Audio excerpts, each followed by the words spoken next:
Hello, friends and fellow readers, and welcome to my May newsletter. I'm sorry I disappeared for a while, so if you've been wondering where I've been the past few months, the winter weather got rather on top of me, along with a bit of life overwhelm and some health issues. So apologies for that, but I will hopefully be back more frequently over the summer months when I definitely have more energy.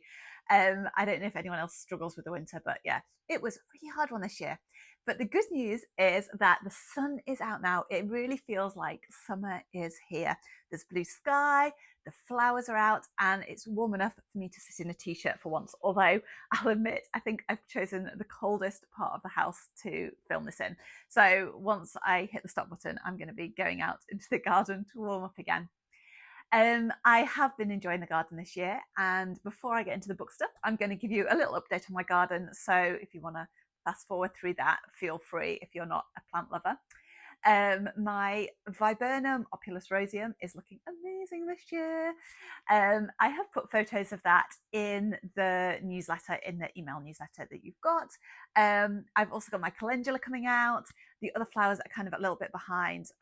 So now the tulips and everything have died down, and I'm waiting for the next things to come out. But my hostas are looking lovely. They always get or often get eaten by the slugs. So I'm making the most of them this year before the slugs and snails find them inevitably later in the summer. I also got to go to the RHS Chelsea Garden Show this week, which was super exciting for me. If you're not in the UK and haven't heard of it, it's a really big deal here. It's a huge horticultural show, but it's also very popular with celebrities. The King usually attends, and he did attend on like press day this year. And yeah, it's basically an exhibition of show gardens and displays of all these amazing plants and flowers. They set it up and put it down. So I think they take 10 days to set it up.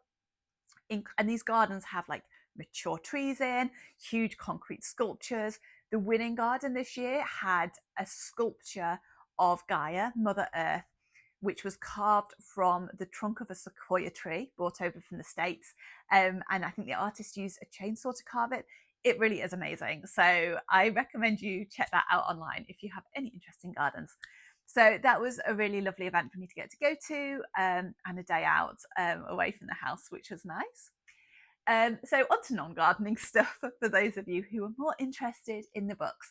Thank you to everyone who answered my survey and completed my survey a few months ago, which, if you don't remember, was talking about, I asked you how much romance you would expect in a demon book, and also what sort of spice level or heat level you would expect or prefer. And there were people who answered every option. So we have a range of answers, but by far the most popular in terms of how much romance you'd expect was that you wanted some romance, but for it definitely to be secondary to the main plotline. And in terms of the heat level, it was an equal split between mild and moderate sort of heat level. Although, as I say, there were some people who did want more spicier stuff.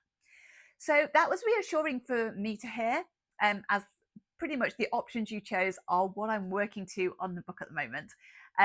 So thank you again for everyone who voted, and I really appreciate you giving me that feedback. Progress on editing has been a bit slow because of health stuff and general life overwhelm.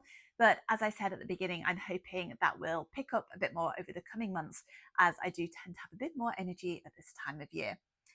I've been doing a bit of reading when I've had time, some book club books with a few demon books thrown in. And I've got 3 recommendations for you for books that I particularly enjoyed this month.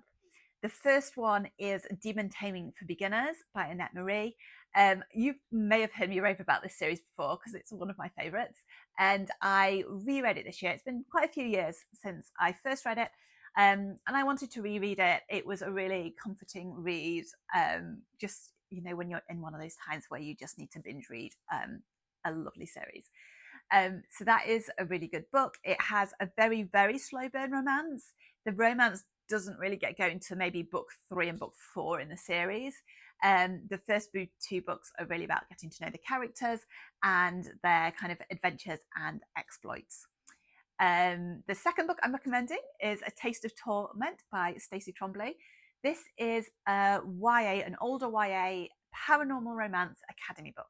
Now, I will admit, I do not usually go for academy books because I don't really like a lot of the tropes and the themes that tend to come out of them. It reminds me a bit too much of school days that I'd rather forget. But I did enjoy this one. It didn't have a lot of the niggles that I find or get annoyed with sometimes with academy books.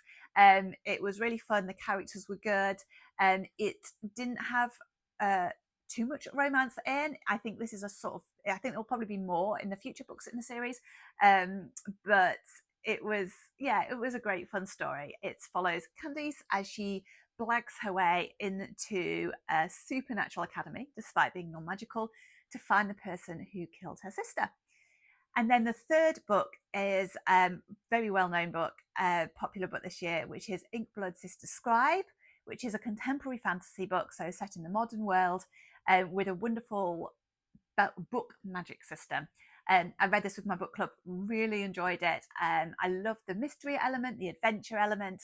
It's very fast-paced, and I really like the characters and the relationships, and like most of the relationships in the books are platonic, which is quite nice. It's not one of those books that falls into the, oh, there's a guy and there's a girl, clearly they're going to get together, because that doesn't always happen. So 3 books which I really enjoyed there.